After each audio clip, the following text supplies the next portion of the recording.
Everyone. आज 21 जनवरी को हमारे देश में, हमारे देश का नाम भारत है और हमारे देश में त्रिपुरा, मेघालय और मणिपुर स्थापना दिवस मनाया जाता है। आज के दिन हमारे भारत देश को 3 नए राज्य मिले थे।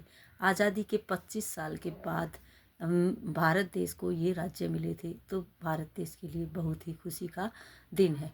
एक दिन इन तीनों राज्यों का स्थापना दिवस है, हम बच्चों को बताएंगे। जैसे हम हरियाणा से हैं, तो जिस तरह हरियाणा दिवस मनाया जाता है 1 नवंबर को, उसी तरह से त्रिपुरा, मेघालय और मणिपुर स्थापना दिवस मनाया जाता है 21 जनवरी को। इसी तरह से हर राज्य का कोई ना कोई स्थापना दिवस होता है। जिस तरह आप अपना बर्थडे मनाते हैं खुश होकर, उसी तरह से ये राज्य भी अपना स्थापना दिवस मनाते हैं खुशी खुशी।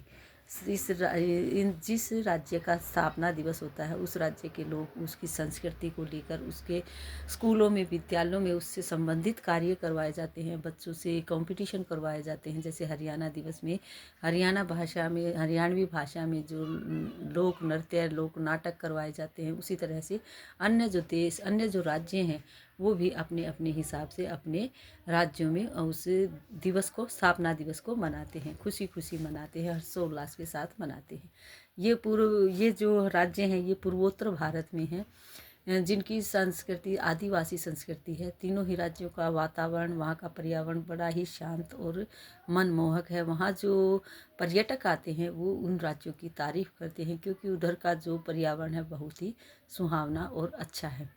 आज हम बच्चों को डेट एंड डे बताने के बाद बताएंगे कि जिस तरह आपने हर राज्य में कोई ना कोई चीज़ फेमस होती है, उसी तरह से मणिपुर में लोकटक झील फेमस है। मेघालय को, जो कि मेघों का घर कहा जाता है, मेघालय में चेरापूंजी और झरने वहाँ के बहुत ही फेमस हैं, जिन्हें लोग दूर दूर से देखने आते हैं। त्रिपुरा में ऊना कोटी और पारंपरिक भोजन वहाँ का बहुत ही फेमस है। वहाँ के त्यौहार, हस्तशिल्प और शांत वातावरण प्रमुख आकर्षक कार्य होते हैं। वहाँ के बहुत आकर्षण वाले होते हैं। वहाँ के जो हस्तशिल्प है, वहाँ के त्यौहार हैं, वहाँ का वातावरण बहुत ही हरी भरी हरियाली वाला है। वहाँ की अनूठी संस्कृति, प्राकृतिक सुंदरता और स्वादिष्ट व्यंजनों के लिए ये तीनों ही राज्य मशहूर हैं। आज़ादी के 25 साल बाद हम भारत को ये 3 राज्य मिले थे, त्रिपुरा, मेघालय और मणिपुर।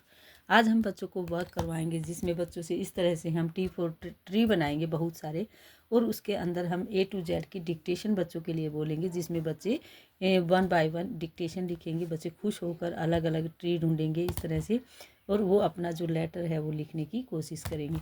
जैसे हम बच्चे को बोलेंगे G for grapes, तो बच्चा कहीं भी G for grapes लिखेगा। U for umbrella, V for van, जैसे हमने बोला V for van, बच्चा यहाँ लिखेगा V for van।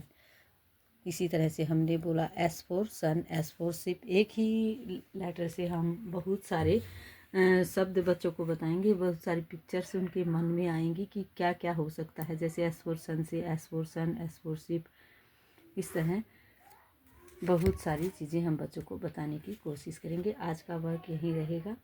Thank you, have a nice day.